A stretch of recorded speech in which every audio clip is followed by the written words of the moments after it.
મારા સગાવાલા મિત્રોને એક નમ્ર વિનંતી છે કે મારી ઘરે કોઈ પણ ફોન કરીને પ્લીઝ ન પૂછતા કે શું થયું કે શું નથી થયું.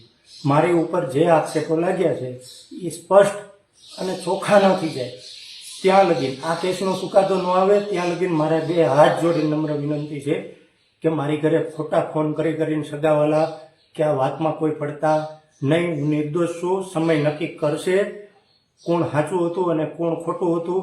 રહી વાત બીજી કે તમે સામેથી હાજર કેમ ન થયા, તમારી ઉપર ખોટા આક્ષેપો હતા, તો મને અર્જણભાઈ રામાણીએ એવું કીધું હતું કે આ રૂડા ભગતનું મોટું પડયંત્ર છે એટલે તમે 4-5 દિવસ લગીને ક્યાંય હાથમાં આવતા નહીં.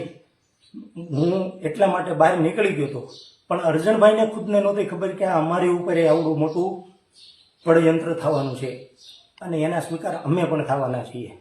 રહી વાત રાજકીય, તો રાજકીય ક્ષેત્રે અમને ભ્રષ્ટાચારમાં અને લોકોના કામ કરવામાં સિવાય અમને રસ નથી.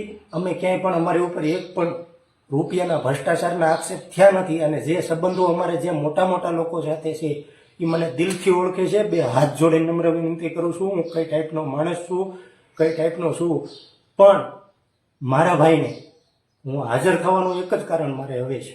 આજ સાંજે હું હાજર થઈ જવાનું છું. હું મારી ઘરેથી બધા માંડ બસીને મળવા માટે આવ્યો છું.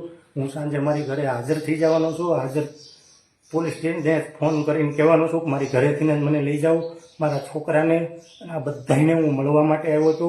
મારા ફેમિલીએ મને ખૂબ સપોર્ટ આપ્યો છે, એટલો બધો સપોર્ટ આપ્યો છે કે એમ જ કીધું છે કે તાર જીવવાનું છે, મરે આપણા દુશ્મનો, આપણે શું કામે આવું કરવું જોઈએ? તે કોઈ વસ્તુનું કર્યું નથી તો લડાઈ લડ અને હાજર થઈ જાય સામેથી.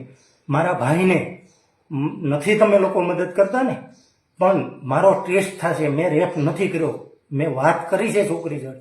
હું મારે મીડિયામાં હીરો નથી થવા, અમુક વસ્તુની સ્પષ્ટતા નથી કરતો, પણ મારા બધા મિત્રોને, મારા ઓળખીતાઓને હું નમ્ર વિનંતી કરું છું, બે હાથ જોડીને નાથું નમાવીને નમ્ર વિનંતી કરું છું કે મારા ભાઈને ખાલી સપોર્ટ કરજો, પૂછજો કે શું થયું શું નહીં, એટલું પૂછજો. મારો ભાઈ થાકી ગયો હતો, મારા ભાઈને એટલી બધી ખબર નહોતી પડતી, એટલે હું અને અમે કોઈ વસ્તુની અરજી કાંઈ નથી કરી. જે લોકોને મેં કામ સીંધું હતું એ લોકોએ આઘા ભાગ્યા છે, પણ કાંઈ વાંધો નહીં. અમારો સમય ખરાબ હશે અને અમારી ઉપર જે આક્ષેપો થયા છે એટલા માટે અમે મુશ્કેલીમાંથી પસાર થશું. પણ મારી સમાજના બીજા લોકોને નમ્ર વિનંતી છે કે નાની મોટી મારી ભૂલ હશે, પણ મેં એવડી બધી ભૂલ નથી કરી કે આ છોકરીનો રેપ કર્યો હોય.